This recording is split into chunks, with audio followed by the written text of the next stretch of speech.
Bismillahirrahmanirrahim. Assalamualaikum warahmatullahi wabarakatuh. Waalaikumsalam warahmatullahi wabarakatuh. Alhamdulillah, syukurillah. Selamat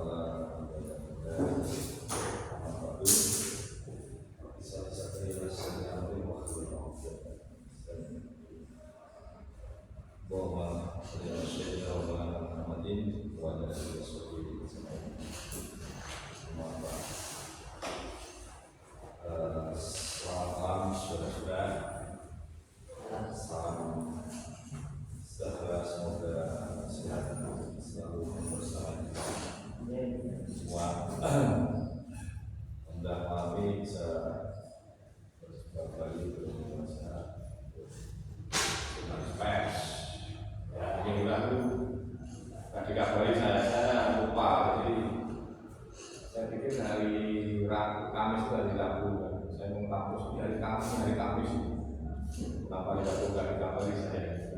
Ya, jadi mohon maaf lahir batin.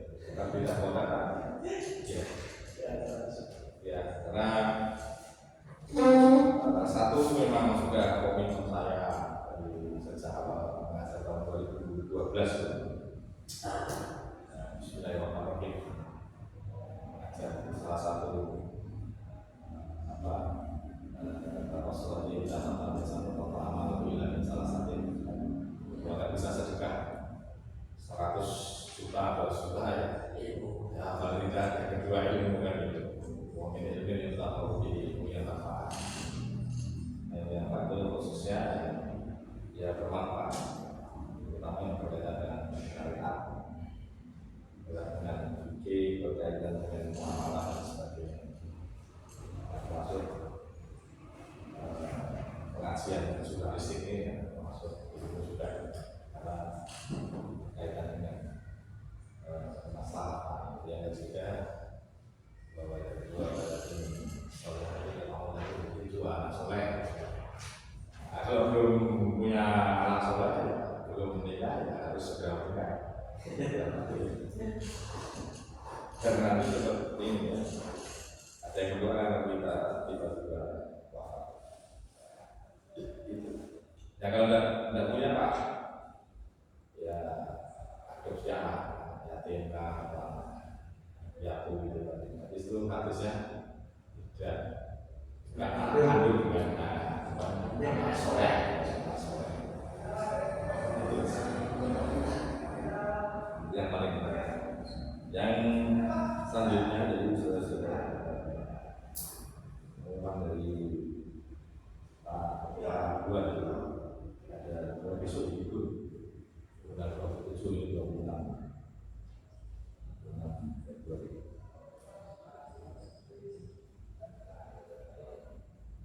Jadi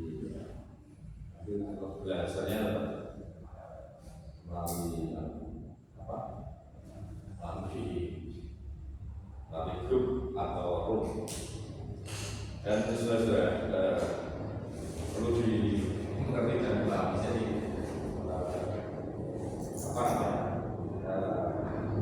untuk menghasilkan output dari pembelajaran jurnalistik itu yaitu ada penugasan ilmiah ya, penugasan yang intinya itu untuk mengukur materi yang disampaikan oleh dosen. Jadi karena ini berkaitan dengan jurnalistik pers itu penting untuk membuat YouTube ya, seperti yang kemarin membuat YouTube kan. Nah, di sini saya akan menyampaikan sedikit tentang jurnalistik itu, jadi mengulas yang kemarin. Jadi kalau kita kemarin membahas tentang berita itu adalah fakta, berita itu fakta. Kemudian kalau sudah lapor, sudah terjadi itu namanya faktual. Nah, fakta bisa dinilai dengan panca indera. Kalau tidak bicara panca indera berarti 5: mata, hidung, telinga, mulut, ya, sama peraba. Nah, terus seorang jurnalis itu ya bekerja itu dilandasi dengan undang-undang pers. Itu kemarin sudah saya kirim dari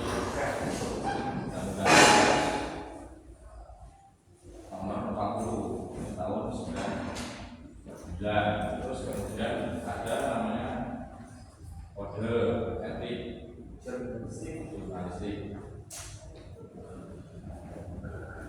Etik jurnalistik. Nah, saudara yang perlu dimengerti, jadi jurnalis itu, ya kalau jurnalis itu dari bahasa Prancis, jauh, artinya laporan, menulis laporan. Nah, maksudnya laporan apa? Laporan fakta-fakta yang ada di lapangan. Nah, mencontohkan fakta ini papan tulis. Papan tulis ini caranya apa? Putih apa? Apa coklat? Papan tulis putih. Apa coklat? Putih coklat. Putih yang kecoklatan. Kalau ini baru yang putih. Ya. Nah, fakta itu diindrai disepakati oleh khayalan. Nah, satu contoh misalnya warna ini putih, sepakat seluruh manusia yang mengenal atau mengerti pendidikan, jadi warnanya putih, merah, mungkin bisa ada warna merah pink, merah biru kuning. Boleh bisa ada hitam. Fakta yang lain adalah gambar presiden. Presidennya Pak Susilo Bambang Yudhoyono sudah pensiun, beliau ada tadi, nah itu masih terpampang di situ. Nah itu adalah fakta yang ada di ruangan hari ini. Kemudian kipas angin berputar. Kemudian kursi, kemudian taplak meja, kemudian mahasiswa itu adalah fakta. Semua bisa diindrai oleh mata. Terus kemudian angin itu juga fakta. Nah, lihat Pak, ada rasa bisa diindrai oleh rasa, kulit kita oleh tangan kita. Kemudian, nah, kalau kalian saya bertanya sudah terangkan itu juga adalah fakta. Apa faktanya kok sudah terangkan itu fakta ditulis dalam kitab suci dalam Al-Quran, terus disampaikan oleh Nabi Muhammad SAW, kemudian disampaikan terus melalui ulama terus sampai hari ini. Terus orang-orang yang ateis, misalnya ateis, dia boleh-boleh saja tidak mempercayai adanya Tuhan, tidak mempercayai adanya neraka, karena ini berkaitan dengan keimanan. Tapi secara umum bahwa fakta yang diakui oleh khayalan, ya diindrai oleh keimanan. Ini sampai di sini pemulasan kemarin. Saya berbicara dengan undang-undang pers. Kemudian profesi apapun, ya profesi yang memiliki keterampilan itu diatur oleh undang-undang. Ada undang-undang tentang kesehatan, ya, yang mengatur tentang obat-obatan, mengatur tentang profesi kedokteran, terus kemudian undang-undang tentang guru misalnya, yang mengatur tentang guru, makanya ada kode etik guru, ada kode etik dokter. Terus kemudian undang-undang yang berkaitan dengan pengacara atau notaris, atau pengacara itu juga ada undang-undangnya. Semua diatur oleh undang-undang supaya ya pekerjaannya itu tidak menyalahi aturan dan menyalahi hukum. Nah kemudian undang-undang itu secara legal formal di Indonesia diatur Undang-Undang Pers itu nomor 40 tahun 1999. itu ditangani oleh Pak B.J. Habibie, Presiden B.J. Habibie yang berkaitan dengan presiden. Nah, kemudian kode etik jurnalistik atau KEJ ya, itu adalah peraturan atau aturan yang mengikat perilaku ya, kode etik dokter ya, kode etik pengacara, kode etik notaris, kode etik guru ya, kode etik perawat misalnya, kode etik jurnalis. Nah, jurnalis ini kalau sudah bicara apa namanya itu tatanan perilaku, berarti dia melingkupi atau mengikat untuk perilaku. Perilaku itu berarti perbuatan baik itu jasmani maupun rohani. Ya, nah salah satu yang sering ditekankan dalam kode etik jurnalistik adalah tidak melakukan tindakan plagiator. Nah, plagiator itu plagiasi. Ya. Satu contoh begini misalnya, ada berita kejadian di apa namanya? Satu contoh yang paling nyata di Los Angeles misalnya, kebakaran kemarin. Nah, tentu yang meliput kejadian kebakaran itu adalah wartawan-wartawan yang dekat di situ di Los Angeles itu. Nah, tentu orang Indonesia yang memberitakan kembali itu tidak boleh terus kemudian mengklaim atau apa namanya itu ini adalah berita saya, padahal ini sudah terbit di media-media di Los Angeles, sudah di New York Times atau di LA Times, ya, Los Angeles Times itu terbit terus diakui oleh kita, itu tidak boleh. Namanya menjiplak, ya plagiasi itu tadi. Jadi kalau mau mengutip maka harus disertakan sumbernya dari mana. Jadi mengutip dari New York Times atau Washington Post.com, kebakaran hutan di Los Angeles itu, bla bla bla bla bla. Nah itu satu contoh yang paling nyata ya skripsi atau tugas. Tugas sudah dikerjakan sama si A, si B, si C ya. Kemudian si D ini nggak pernah hadir misalnya. Nah, kemudian kok sama? Ya tugasnya kok sama plek. Nah, tentu nanti dosen penilaiannya akan menanya ini apa. Kalau misalnya nggak usah ketik Pak di Word atau di PDF, nah nanti tidak dilihat apa namanya file create-nya itu tanggal berapa, bulan apa, jam berapa, itu kan kalau lihat sini ini baru saja kok. Nah, jadi maka akan ketahuan mana yang asli, yang original dengan yang plagiasi. Itu berkaitan dengan kode etik jurnalistik. Kemudian kode etik jurnalistik itu wartawan juga harus mengedepankan asas praduga tak bersalah. Ya, meskipun kita tahu bahwa subjek yang kita wawancara itu melakukan kesalahan.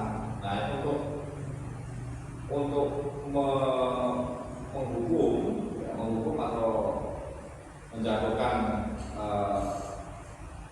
apa namanya itu hukuman terhadap subjek itu harus melalui pengadilan dari pengadilan umum. Pengadilan umum maksudnya pidana perdata atau pengadilan agama. Nah, satu contoh kasus perceraian ya, yang Islam itu lainnya pengadilan agama. Sementara kalau yang umum yang sekarang terjadi misalnya kasus oplosan bertalek ya, dioplos sama yang lain jadi pertama RON 90 yang merugikan negara 193,7 triliun. Bagi kasus 5 ya, yang kemarin juga berikut. Nah, kalau kita tahu, setahu saya gaji direktur utama di Pertamina Praniaga apalagi itu sudah miliaran, satu tahun sudah miliaran, mungkin lebih dari 1 miliar atau 2 miliar. Ya karena ya 1 bulan, ya masih kurang. Jadi itu tadi butuhnya laporan dia ilmu. Jadi mungkin cinta dunia ya berlebih-lebihan. Ya artinya itulah perlu warok, kita perlu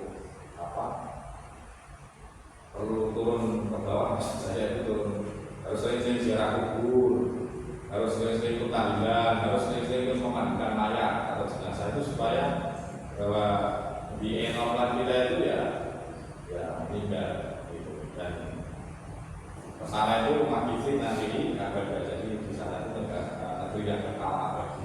Nah itu maksud saya.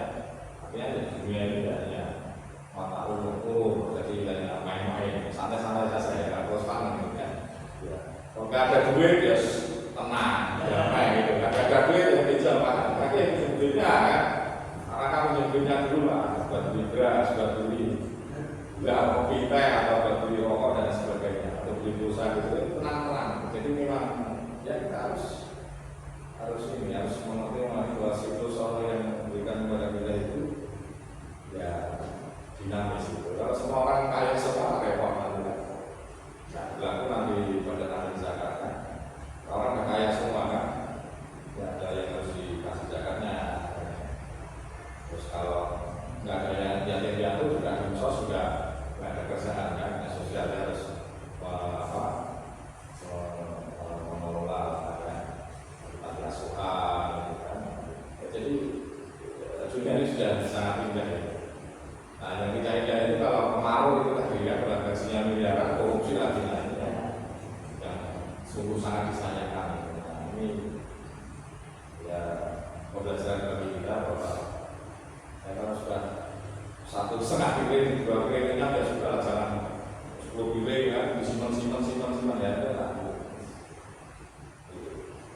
Kecuali kalau misalnya gajinya nggak cukup, nah, terus korupsi, nah itu masih toleransi ya kan. Itu gajinya udah besar, udah fasilitasnya udah mewah semua, terus korupsi, nah ini kan ini harus makanya undang-undang tipikor sekarang itu betul-betul memiskinkan para koruptor. Ya, tapi mungkin harus niru Kim Jong Un gitu. Jadi kalau mati korupsi atau apa itu langsung dimasukkan ke lubang anjing liar yang kelaparan atau lubang ada buaya itu kan dia disantap gitu. Atau di Cina itu mungkin lebih ekstrim lagi, jadi kalau ada korupsi ya habis ditembak. Tapi barangkali di Indonesia ya mungkin akan kesana arahnya kan. Karena kalau saudara tahu kan ya mungkin perlahan bisa menjadi lebih baik kan. Kenapa kalau misalnya pencuri yang kecil-kecil itu apa namanya itu ya kadang kalau tangkap habis itu kan dipukuli masa, dipukuli orang banyak itu karena apa ada ketidakpuasan masyarakat kan. Ada hukum itu kadang tajam ke bawah, tunggul ke atas itu. Nah harusnya kan ya mereka ya harus sama gitu. Ya korupsi misalnya 190 triliun dan penjara seumur hidup gitu kan. Jangan disamakan dengan mungkin yang mengotori ayam atau bulu yang kecil-kecil itu. Ya yang lainnya itu bertahun-tahun kemudian hasilnya tidak mengenaskan. Nah itu mudah-mudahan terus ada perubahan di era Pak Presiden masih bagus biasa itu juga ada gerakan-gerakan kan. Dan beberapa waktu lalu ditangkap itu kan orang Anur yang bebas yang menganiaya pacarnya di Surabaya. Kemudian hakim-hakim itu meloloskan kan, tadinya harusnya di penjara, bebas, terus akhirnya jaksanya banding, setelah diteliti dipelajari lagi, penjara terus CCTV rupanya disuap miliaran lagi gitu kan. Terus akornya ini waktu disidak juga ini hampir 1 triliun kan, 900 sekian puluh miliar dari sekian tahun. Nah ini tentu untuk apa namanya untuk mengubah itu harus memiliki kekuatan. Artinya siapa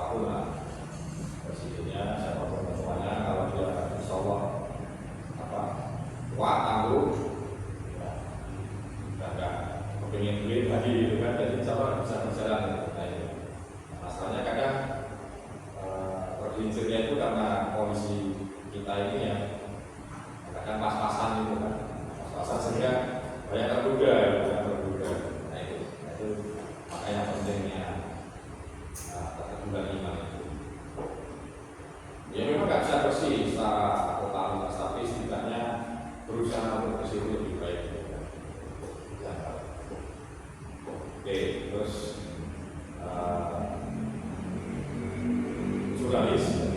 jurnalis ini ya, jurnalis itu baik jurnalis yang media elektronik maupun yang media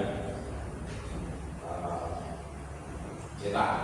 Nah, media cetak sekarang sudah agak berkurang karena derasnya teknologi, gadget, kemudian sistem teknologi kita semakin meningkat, semua berita itu sudah begitu cepat mengalir melalui gadget, melalui saluran-saluran.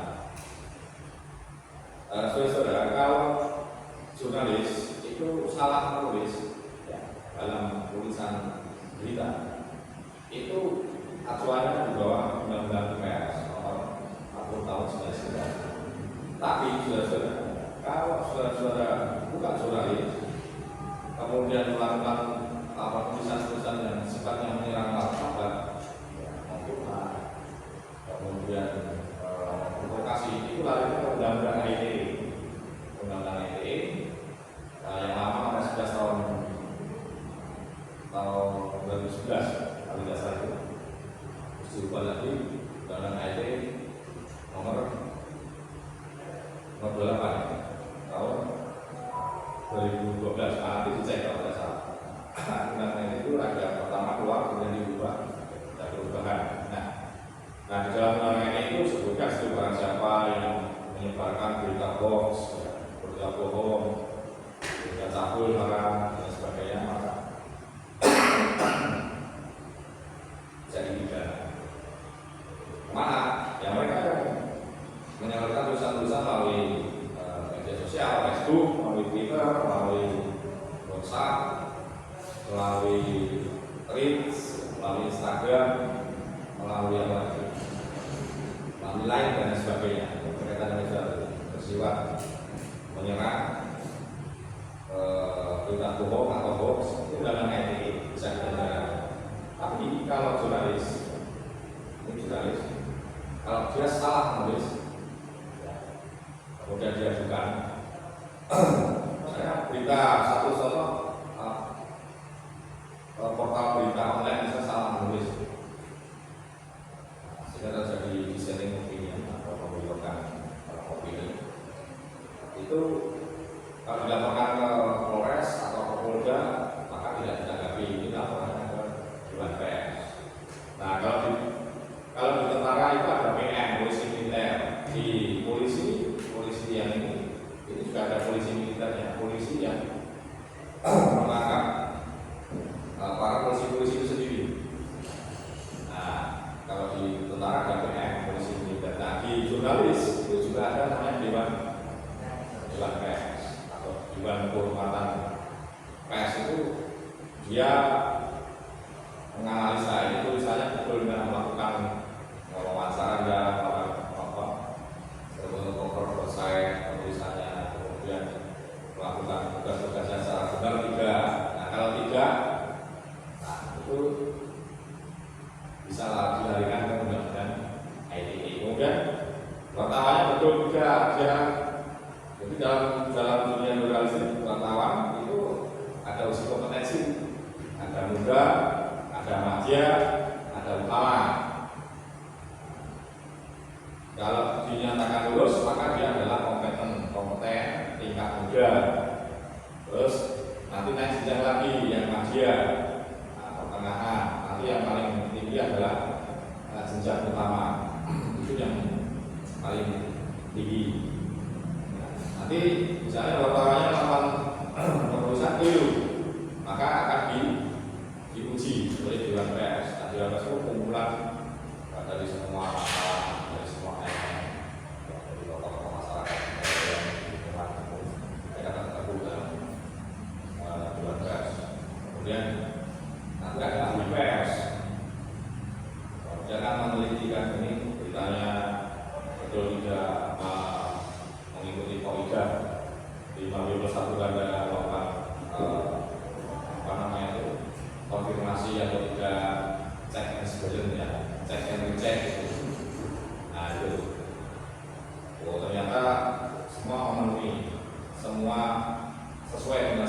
tersebut, maka subjek yang diberitakan dia menjawab, oh salah, nah, itu yang disebut dengan hak jawab. Ya. Misalnya saya seorang jurnalis memberitakan Halim, saya sudah konfirmasi dengan Halim nggak terima. Ya. Wah, itu wawancaranya tentang ini kok ditulisnya beda, gitu kan? Wah enggak betul itu. Terus dimajukan ke Dewan Pers. Terus dicek Pak Chandra seperti jurnalis dicek sama Dewan Pers atau sama Pers. Ini melakukan wawancara, ya betul Pak, dari melakukan wawancara, betul. Ya yang saya ngomongkan itu tentang A, tapi tulisnya tentang C, D, E, F, G, kok lain. Saya nggak terima. Nah, kemudian Pak, ini menulis hak sanggah atau hak jawab bahwa tulisan ini ya harus apa ya wartawan itu tadi harus menanyakan hak jawab atau hak sanggah, ya. Sehingga clear itu tentang jurnalistik, tentang apa namanya, tentang perilaku wartawan. Kemudian ada pedoman media siber. Siber itu ya cyber itu. Kalau di Indonesia kan KBBI itu SIBR siber. Maksudnya ya media online itu siber. Nah, siber itu begini. Dalam kaidah Undang-Undang Pers dan Kode Etik Jurnalistik ada pedoman media siber. Jadi begini. Satu contoh, misalnya terjadi kebakaran, ya, kebakaran buku.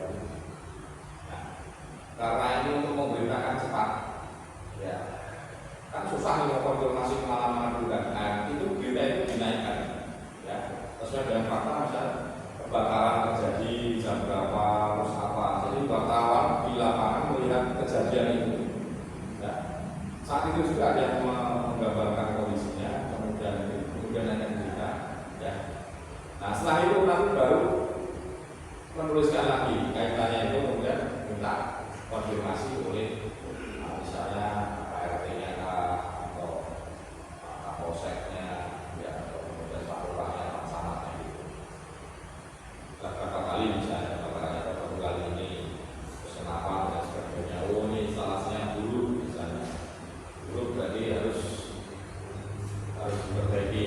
Nah, perbaiki siapa yang bertanggung jawab? Mungkin ahli asosiasi listrikan Indonesia misalnya. Nah, selanjutnya bagaimana? Jadi berita itu menjadi lengkap, ya, terpercaya gitu. Jadi, nah, yang saya maksud tadi dengan fakta juga, nah fakta itu ya yang saudara tulis di lapangan, faktanya apa? Jangan ditambah-tambah misalnya. Misalnya ruangan ini Anda tulis misalnya perlu dengan tempelan biasa-biasa, terus ada kumpul-kumpul, kemudian ada lubang-lubang itu. Lubangnya dihitung 1, 2, 3, 4, 5, 6, 7, 8, 9, 9. Anda jangan sampai 10, 11, sebanyak ada 11 Pak. Nah, jendelanya ada berapa? 1, 2, 3, 4, 5, 6, 7, 8, 9, 9. Di sini 9, 12. Itu harus digambarkan secara konkret, divisualisasikan. Nah kalau melalui gambar atau melalui suara atau melalui video, ya harus di shoot, ya di syuting. Jadi misalnya lokasi ruangan pelajaran jurnalis pers, ada gambar misalnya begini, neon, ya, ada neonnya yang bentuk lama, dengan ya, landscape yang masih bukan yang bulat, 1, 2, 3, 6, ya kan, ada kipas angin, digambarkan. Kipas angin ukurannya berapa? Itu yang 18, 22 inch, 22 inch. Kemudian meja, ya meja harus orang tulis, dosennya bawa minum sendiri. Karena mahasiswanya lupa kan, nggak memberikan minum, jadi bawa sendiri. Ini contoh, ya, seperti itu. Nah itu contoh fakta yang kita lihat saat ini, ya. Itu tanpa tidak boleh menambah maupun mengurangi. fakta, harus sesuai. Nah makanya para jurnalis juga ditutup usikan jasmani dan rohani, matanya juga tidak boleh buta warna gitu. Karena kalau buta warna juga akan mempengaruhi dari fakta-fakta di lapangan gitu kan, atau mengalami gangguan pembawaan hidup gitu kan. Dia nggak tahu durian sama nangka misalnya ya kan, ini nangka, ini durian gitu kan misalnya kan, karena indera pensimpannya terganggu misalnya. Ini tepung atau ini apa namanya itu tepung, atau kalau misalnya pas penangkapan bandar-bandar narkoba itu kan diekspos sama Polres atau Polda itu kan, misalnya begini baunya bubuk ya, amfetamin apa ya, nah itu kan mirip-mirip kan dengan tepung terigu itu atau dengan kristal-kristal itu kan seperti itu, mirip-miripnya itu bakal juga harus paham ya kan, begini bentuknya harus menggambarkan konkret supaya pembaca tersampaikan begini itu karena yang dilarang oleh undang-undang ini kan yang termasuk dalam kategori narkoba. Nah itu kemudian misalnya berbahaya lainnya, misalnya oli yang asli, yang oplosan, oli palsu misalnya kan. Nah, kan di Batam ada beberapa waktu lalu, beberapa tahun lalu juga ada peredaran oli palsu itu kan, nanti oplos. Nah ini wartawan juga harus memberikan isi-isi tips memilih oli yang asli atau palsu. Harus tanya kepada ahli oli atau bengkel. Nah itu apa pak ciri-cirinya oli yang palsu? Dia kalau tangan misalnya agak pedes gitu kan, kering. Kemudian tergantung SAE-nya, misalnya SAE 90 dan kenal sekali oli ganda, kalau oli yang mobil SAE 40, 50 ya. Nah, itu. Terus kemudian warnanya tidak terlalu mencolok misalnya kan. Tapi warnanya terlalu jernih, terang. Nah, ini dicurigai kan minyak goreng kasih pewarna atau apa gitu kan misalnya kan. Misalnya oli yang dot 3 atau dot 4 itu kan cair, atau oli itu kan cair gitu kan. Kalau nggak paham kan, oh iya nih ternyata botolnya memang asli dot 3 atau dot 4, rupanya di dalam itu minyak goreng yang dikasih pewarna itu kan diisi, begitu diisi penerang ya langsung pecah anunya kan, master silindernya sama pistol-pistol bawahnya itu karena tidak mampu berinduksi panas kayak gitu ya. Itu tentang memberikan tips-tips dalam penulisan kita. Nah kemudian saudara-saudara kemarin sudah membuat buku kan, ya sudah bagus itu membuat buku, cuma masih belum terbiasa nih, jadi agak kaku kan, agak kaku, agak takut salah. Itu saya biasa saja gitu, menyampaikan atau mengulas apa yang disampaikan. Oke, ya apa yang disampaikan itu ya disampaikan. Ya mungkin ada yang meleset ya, tapi sudah masalah itu, mungkin sudah berani untuk mengeksplorasi itu yang saya berikan apresiasi. Mungkin yang belum kita sudah akan kita sampai sekarang ya sudah dulu. Kasihan kalau pakai ya kita cuma bisa tahu membuat channel itu. Oh ya, alhamdulillah ya. Nah itu jadi saya mau bahas satu khusus untuk otomotif saya. Oh gitu ya, ya bagus. Terima kasih. Itu bagus itu. Nah berkaitan dengan YouTube itu yang berkaitan dengan tutorial. Nah tutorial 3 menit sampai 8 menit, 5 menit tidak terlalu panjang, atau pendek ya, kecuali perkuliahan seperti ini atau diskusi umum atau fokus discussion group gitu misalnya, atau ngajian tapi kabar yang panjang-panjang ini tidak masalah. Tapi satu Pak, saya tanya untuk karena kita berbentuk tutorial kan, kita ajar gitu, untuk teman-teman. Oh ya, dia bisa itu. Atau kalau tidak dipotong-potong, misalnya cara menguras master cylinder bagian 1, menguras master cylinder bagian 2, menguras master cylinder bagian 3, menguras master bagian 4 itu, sehingga ya untuk juga membantu video-video yang lain tonton. Nah, insya Allah kalau daftar bayar di monotes kan ya 4.000 kali ya 4.000 ya 10.000 banyak 10.000 jam atau 4.000 jam 4.000 jam kemudian 1.000 subscribers nah, itu insya Allah nanti di monotes saya dapat penghasilan dari YouTube ya kan 1,5 kalau di 150 ya sudah tergantung lah. Jadi ya pokoknya bismillah ya, nama itu ya yang penting ya nah ya dapat hasil kerja itu sudah satu pikir yang penting khairunas anfa'u minas sebagai manusia yang bermanfaat bagi orang lain. Cara membuka ini misalnya wipernya mobil ini terus memilih wiper ya bagus karetnya wiper yang pakai frame atau yang non frame misalnya gitu kan itu yang ringan-ringan itu terus menguras kalau mobil yang lama masih ada power steering kan. Nah, cara mengurasnya itu kan kemudian mengganti oli menguras radiator yang ringan-ringan. Kalau yang berat-berat ya biar bengkel. Nah itu kan. Saya di saya itu saya bisa 1 tahun kan banyak di mana yang cara mengganti panbel mesin cuci itu kan. Nah, itu banyak dari Jakarta ada dari Malang ada dari mana? Nah, Pak ini sudah selesai ini kok nggak masuk mungkin Anda belum baca Bismillah jadi belum baca Bismillah kita sholawat dulu itu ya ya Pak rupanya setelah baca itu bisa gitu.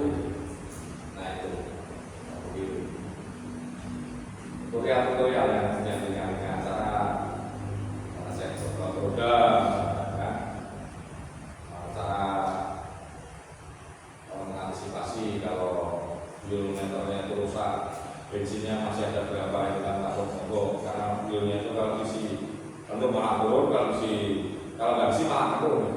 Nah kan ada seperti itu ya berbalik ya saya seperti itu dan satu contoh dan yang misalnya kasur tips memilih kasur gitu kan pakai konsis itu. Nah itu ada mahasiswa yang pulau Sumatera 4 atau 3 gitu kan lagi ya kan memang belum pernah bikin YouTube gitu. Pelajaran jurnalistik semangat bikin YouTube. Dia sudah Pak Ustaz kan orang di pulau-pulau di masjid-masjid di pulau-pulau terpencil gitu. Ya sudah ada saya kasih saja pakai konsis terus terang baju sudah ada upload sendiri tidak masalah. Nanti kan yang nonton banyak yang dari langit itu juga banyak yang nonton dari langit. Hanya di dalam nyata mungkin dalam berbicara juga banyak yang di depan kita. Apa itu? Yang penting niatnya lillah saja. Alhamdulillah sudah banyak ya subscribe-nya. Setiap berkasmat ya. Nah nanti ketika misalnya orang butuh apa namanya materi berkasmat ya kan. Wah belum kan nggak ada misalnya. Ini ada pengalaman. Jadi saya punya kawan itu. Di jembatan 3 ya. Nah, karena beliau itu orang biasa saja. Terus di belakang mobil itu ada kayak logo MUI atau apa gitu kan. Wah itu berarti orang Kementerian Agama gitu kan. Nah begitu udah kumpul, sholat Jumat mau mulai,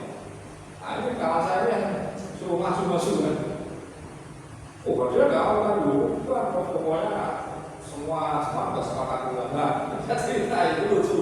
Begitu main mimbar itu kan, nah kan kalau saudara tahu kan biasanya di mimbar ada buku-buku khotbah Jumat gitu. Nah, kebetulan bukunya itu udah koyak-koyak, baru dia bingung ya kan. Waduh, buku ini koyak-koyak udah sobek-sobek itu kan. Mau baca yang lengkap masalahnya juga. Nah, itu kan.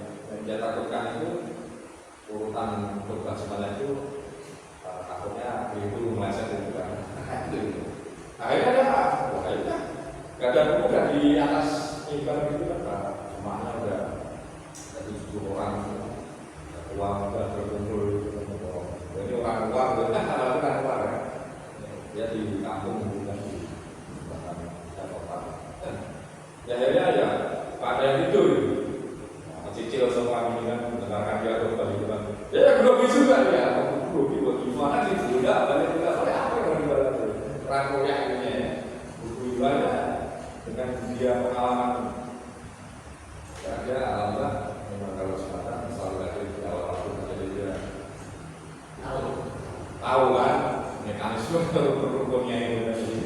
Ya dengan sedikit amalan itu udah dia baca gitu kan. Saya berhasil untuk menyelesaikan khotbah Jumat yang seumur itu nggak pernah dia gara-garanya mobil di belakang itu ada stiker MUI. Bukannya dia orang MUI. Nah itu apa namanya itu tertipu sebuah bingkisan ya, tertipu sebuah cover ya. Nah itu dulu dan saya tertinggal terus saya cerita ya saya ya motor juga kebetulan lagi gimana lagi ya sudah akhirnya bukunya itu mau pidato waktu di sini potong apa di sini bahasa halaman potong itu kan dia apalan ini kan setelah itu dia turun disalami semua ditirung semua. Dia merasa ya geleng-geleng aneh gitu kan. Asal saya nggak bisa apa-apa waktu itu. Dan memang di beberapa kalau saya ke lapangan ke tempat-tempat ya buat tanam sana itu memang ini ada sebabnya. Itu satu dibakar tahun 2007 itu juga sama masuk masjid itu yang tidak pas Jumatan ya pas sholat yang saya cuma udah ini udah ya terpotong ini kalau ini utuh kan terpotong itu kan separuh ini kan ya itu juga nah itu makanya saudara ya bagaimana juga kalau pas kebetulan di Jumatan khotibnya enggak ada penggantinya dan itu ya harus hafal gitu. Jangan nanti pakai HP kan pas jalan paketnya habis waduh kan pas mau setting khotbah Jumat paketnya habis yang habis juga pas join bayi kan namanya juga itu ya setidaknya dia punya satu hafalan tentang khotbah Jumat yang dilatih terus nggak pas nanti udah saya itu ada insiden ya bisa tampil. Oh, mahasiswa sekolah ini agama Islam, Al-Aziz, pas berarti kan sekolah ini ilmu agama Islam itu stay. Kalau misalnya saudara suruh khotbah Jumat itu katanya stay sekolah ini itu ilmu agama Islam kalau nggak bisa ini kan bener nggak ini kan gitu ya, kayak gitu ya. Setidaknya punya hafalan untuk khotbah Jumat itu nasihat saya. Saya ingin tanya tentang proses jurnalistik, tentang pers, tentang hubungan media siber atau tentang wartawan. Hubungan siber. Ya. Itu saya sering baca berita-berita. Ya. Hubungan siber itu seperti yang berkaitan misalkan satu kasus kawan-kawannya kemarin yang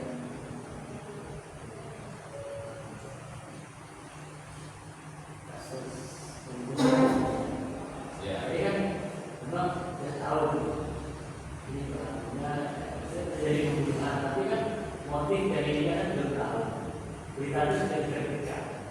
Dan kemudian di kemudian dari atau hari berikutnya itu diterbitkan lagi, tapi dengan isi yang sama, kemudian baru diketahui motifnya. Apa itu termasuk yang dinamakan berapa? Ya, kalau di dalam proses legislasi kan misalnya korban kasus contoh korban kasus itu korban pemerkosaan, korban pelecehan seksual, korban pembunuhan, terus anak-anak itu tidak boleh diinformasikan secara vulgar. Di foto terlihat misalnya kan korban perkosaan wajahnya misalnya cantik dia difoto atau tampan itu kan, nah, itu tidak boleh. Harus di blur di dalam undang-undang juga diatur begitu. Kemudian yang berkaitan misalnya iklan program pokok, ya, minuman keras, iklan yang lain itu yang berbahaya atau mengandung sara itu tidak boleh diterbitkan di dalam media cetak ataupun media online. Kemudian anak-anak korban kekerasan dalam bertangga misalnya anak itu kalau kamu tanda tidak bisa tidur dia tidur wajahnya ada korban. Nah, berbeda dengan pelaku. Nah, kalau pelaku itu malah ditampilkan secara vulgar. Ya. Nah, terus ada juga Pak kok pelaku ada yang masuk ditutupi sebu itu dikasih topeng gitu kan. Nah ini ditutup itu karena mungkin ada beberapa pelaku yang masih buron, beberapa pelaku yang masih dikejar oleh kepolisian, polisi masih dikejar sehingga ditutup. Karena kalau nanti terlihat, waduh ini sudah ketangkap, ada kan sembunyi. Tapi kalau ditutup, inisialkan itu supaya jaringan yang jahat ini bisa terbuka habis, terbuka secara tuntas. Nah, adapun mengenai berita tadi, ketika biasanya orang yang melakukan tindak kejahatan, baik dia membunuh, baik dia melakukan hal-hal yang tercela lainnya, ya, itu kadang belum diketahui. Satu, untuk mengungkap kejahatan itu kan butuh proses. Ya, kalau bahasa polisi itu digital forensik. Jadi untuk mengungkap itu kan perlu keahlian khusus. Makanya kalau di dalam kepolisian ada bagian intelijen, ada reserse, ada lantas, ada sabara, dan satu lagi Pak polisi itu. Jadi bagiannya masing-masing itu sehingga kompetensi itu telah dimiliki oleh kepolisian. Bahkan polisi itu tidak terekam CCTV ya, berdasarkan dengan saksi-saksi itu bisa mengumpulkan, oh ini pelakunya, misalnya kayak mana itu pelakunya Pak, oh cincinnya begini, telinganya begini. Nah, di dalam kepolisian itu ada itu di dalam forensik itu, jadi ahli-ahli, jadi memang dia bisa menggambarkan lukis itu betul-betul sesuai dengan yang ya saksi-saksi ya, tanpa kamera, tanpa CCTV dia menguraikan menggabungkan mata telinganya, kayak mana matanya begini, gambarkan begini mulutnya, hidungnya, bahkan dari belakang itu bisa menggambarkan sedetail itu. Nah, itu memang butuh. Nah, untuk ungkap itu tentu butuh proses ya. Ketika misalnya pelaku tidak kesadaran untuk mengungkapkan itu banyak faktor, ya kan?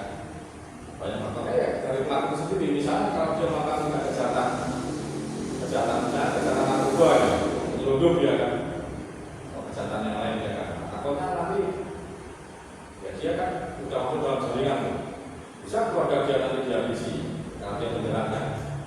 Ya, kalau dia membocorkan itu Pak, akhirnya dia diam saja ya.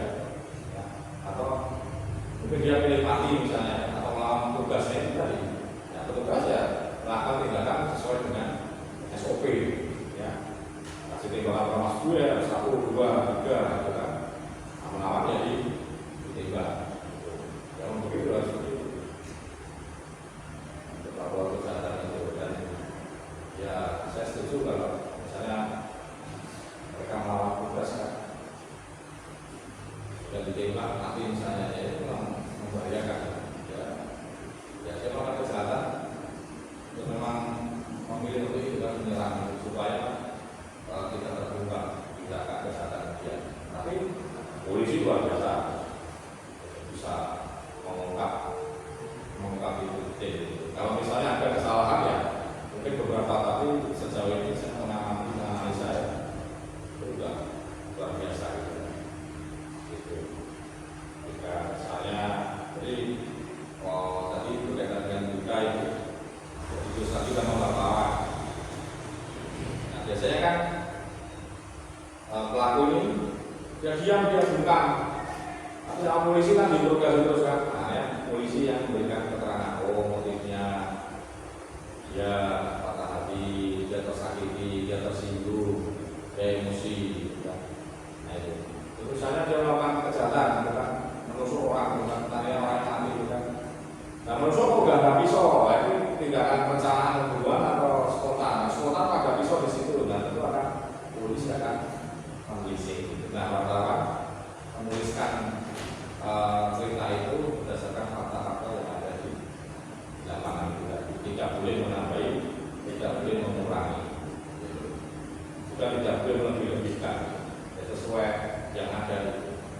Makanya kalau misalnya wartawan atau saudara baca berita kan dokumen, tidak berikan komentar nanti dulu, dan itu nanti dulu, karena memang fakta-fakta yang akan kita belum lengkap. Saya tidak baca tadi untuk contohkan berita ketika konfirmasi Kapolres atau Kanit Reskrim, Kanit itu mengatakan sabar ya teman-teman nanti dulu. Nah itu biasanya kronologisnya belum lengkap. Nah, baru besok diekspos namanya, diekspos secara umum kan. Misalnya polisi mengundang media gitu kan untuk mengekspos kasus itu kan. Kenapa harus diekspos? Ya supaya bisa menghentikan kejahatan itu. Jadi, kalau misalnya masyarakat tahu atau pernah kenal itu bisa melaporkan ke Polres atau Polda juga. Pak ini jaringannya ini pelaku ini Pak ini atau bisa memberikan masukan. Nah itu. Nah wartawan tugasnya hanya menulis, mengungkapkan fakta-fakta itu di masyarakat. Sehingga masyarakat terjaga dan pelaku kejahatan bisa diperlihatkan itu supaya hati-hati bunyi. Jadi ini yang melakukan kejahatan yang jadi menurut orang jadi mereka karena itu tujuannya itu. Atau mungkin untuk mengedukasi pembaca, supaya jangan-jangan ini komplotannya ini, jangan-jangan ini komplotannya sehingga menimbulkan rasa kecurigaan, sehingga dia akan berhati-hati ketika bertemu dengan orang yang tidak dikenal. Misalnya satu contoh yang kemarin kasus mutilasi yang di Jawa Timur itu ya, Elsi, perempuan Elsi itu ya, kepalanya dipotong, taruh di sana kakinya. Ya itu kan motifnya gara-gara sakit hati itu kan, ya itu orang dekat. Nah biasanya ini saya menganalisa itu kalau orang nggak kenal itu jarang, artinya kita tersinggung, kita nggak kenal, orang itu tiba-tiba melakukan kejahatan kepada kita itu, ya mungkin kalau kayak jambret, kayak copet, kayak perampokan, ya seperti itu ya, yang ada hubungan asmara itu, biasanya ya orang-orang dekat itu, temannya kan, atau mantannya kan, atau pacarnya, atau calonnya itu biasanya.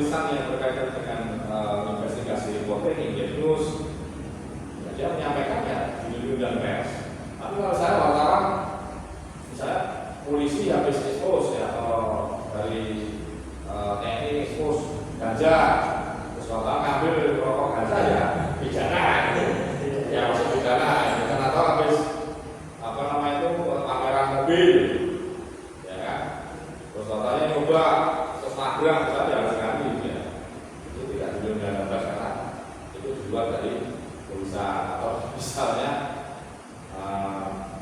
habis misalnya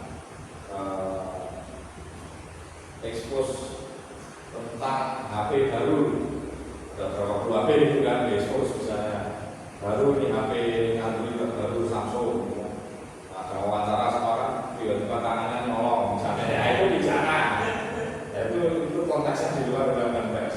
Yang saya masuk undang-undang pers, kemudian kode etik jurnalistik sama pedoman media sektor itu yang berkaitan dengan tulisan, dengan foto, dengan kertas, ya.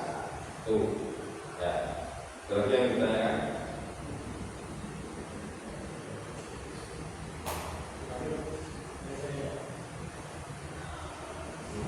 Ya, tuh. Nah, nanti saudara-saudara bikin itu video yang tugasnya itu, ya relax saja, tidak perlu harus duduk, ya kan? Misalnya tentang apa? Tentang mungkin ini, nanti tugasnya akan berbeda, tidak seperti kemarin kan menulis menceritakan kembali apa yang disampaikan dosen, ya kan? Nah, sekarang ada berbicara pada fakta yang dihadapi di lapangan, misalnya bengkel, misalnya begini, atau kasur, ya, bengkel, ya kan? Pernah kan saya memiliki usaha bersama orang tua jualan bengkel atau kasur-kasur impor dari Australia, dari Singapura, itu berharga. Saya ceritakan kasur ini harganya sekian, tebalnya sekian. Terus apa kelebihannya dibanding dengan kasur lokal misalnya kan? Ini tanpa per, ya bisa tahan. Jangan dikira ini tahan sampai 5 tahun, dijamin. Kalau menjual satu produk, itu jangan kira-kira. Ini kira-kira bisa tahan, jangan kira-kira orang jadi ragu nanti. Harus yakin. Ini tahan 5 tahun, saya garansi. Kok bisa ini banyak impor? Harus begitu. Kira-kira apa? Kira-kira ini bisa, nanti bisa bengkel. Ini biayanya kira-kira 13 juta misalnya, kira-kira. Ini estimasinya 20 juta. Nanti kalau kurang, saya telepon Bapak. Kalau lebih, saya kembalikan. Gitu. Jangan ini kira-kira ternyata malah kurang. Nah itu. Nah nanti bercerita, oke. Saya mengawali soal bengkel ini, dan ini. Jadi saudara-saudara yang ingin mengawali usaha bengkel, mobil misalnya kan, apa yang harus dilakukan? Pertama, survei lapangan, ya kan, survei tempat parkir yang luas misalnya, ya kan. Terus kalau belum ada karyawan, cari karyawan, levelnya seperti apa, gitu. Itu kemudian buka jam sekian sampai sekian, waktu kelas waktu tutup, gitu kan. Terus mungkin ada unik mungkin kami tidak menerima sumbangan dalam bentuk apapun. Maksudnya kan kadang-kadang aja ngasih jajanan makanan atau apa seperti itu, masih tidak menerima sumbangan. Maksudnya kita tidak biasa menerima, tapi justru memberi dan itu itu. Setiap Jumat isi ban angin gratis misalnya, itu kan ya mantap itu. Saya punya kenalan Chinese itu di Bingkong Garuda itu unik dia, kalau nambah angin ya itu gratis, terus rantai putus gratis, nyari-nyari tidak ada tahu, tapi waduh orangnya luar biasa, Chinese ya, orang Singkawa. Nah, saya pernah ya beberapa kali saya makan itu ketahuan dia. Nah, itu kok dia kesana itu, jadi saya kagetnya, apa saya kan itu ya tidak saya gitu. Nah itu kan artinya ya itu service excellent gitu. Itu satu contoh untuk mengulas gitu. Nah ketika saudara berbicara, jadi tidak harus ke wajah kita, subjeknya itu divideokan. Itu adalah bagian dari eksplorasi fakta-fakta dan kita. Hari ini hari ini Kamis 27 Februari 2025 pukul 9.00. Saudara-saudara, itu bisa. Ya boleh saudara-saudara teman-teman, baik guys, waktu itu bebas. Yang penting ingatnya adalah tujuannya adalah untuk melaksanakan. Nah, ketika sudah jadi mengandung manfaat dan orang ya akan dapat pahala itu kebaikan dapat di akhirat. Yang pasti berkah itu. Nah berkah itu luar biasa ya, sehat, ya selamat, terus bahagia, enak, nggak ada duit, pakai saya tahu ngantar makanan itu luar biasa loh. Yang paling susah itu nggak ada duit, nggak ada ngantar, nggak ada kemana baru pusing lebih dari ya itu selalu walaupun misalnya sampai kalau nih berkah dan saya beberapa kali mengalami jadi duit itu cuma segitu tapi kok bisa untuk ini, bisa untuk ini, bisa untuk itu, bisa untuk ini gitu. Nggak masuk akal itu. Kok beli beras ya, beli beras terus beli ini kebutuhan keluarga ini. Duitnya cuma segitu, masa itu nggak habis-habis. Karena kalau gitu nggak habis juga. Nah itu itulah berkah. Dan terus bertambah terus jadi nikmat yang luar biasa juga. Itulah yang lokasi itu yang baru sekian yang persen. Oke, yang lain pertanyaan itu sudah. Yang aku belum artinya satu belum.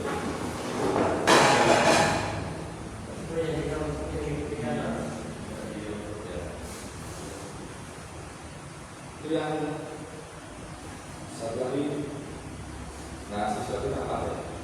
5. Saya ini ya, mungkin sepertinya ini Ya. Jadi kami itu ada 3.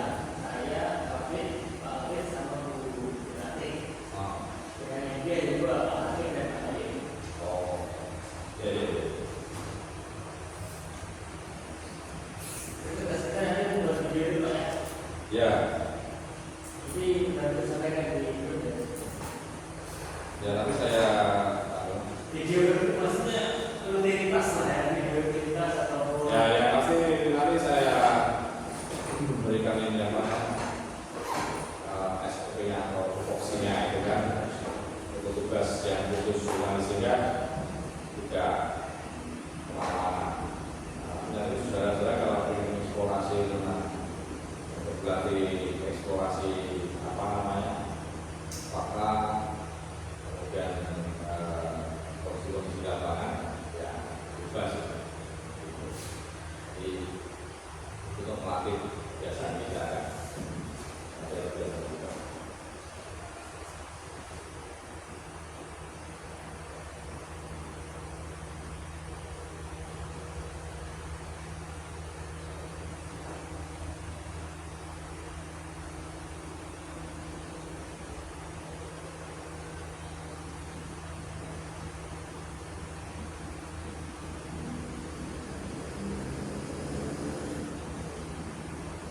Terima kasih saudara-saudara atas kehadirannya yang pertama semoga saya sudah terakhir yang bermanfaat untuk kita lagi selamat Ramadan insyaallah tanggal 1 dan sama pemerintahnya dan sama baik pemerintah ya sampai 5 April nanti dan harus semangat tentang eksplorasi dan selalu memperhatikan dulu supaya kalau perjalanan kamu berjalan dengan yang paling penting. Terus warahmatullahi wabarakatuh. Ya, terima kasih.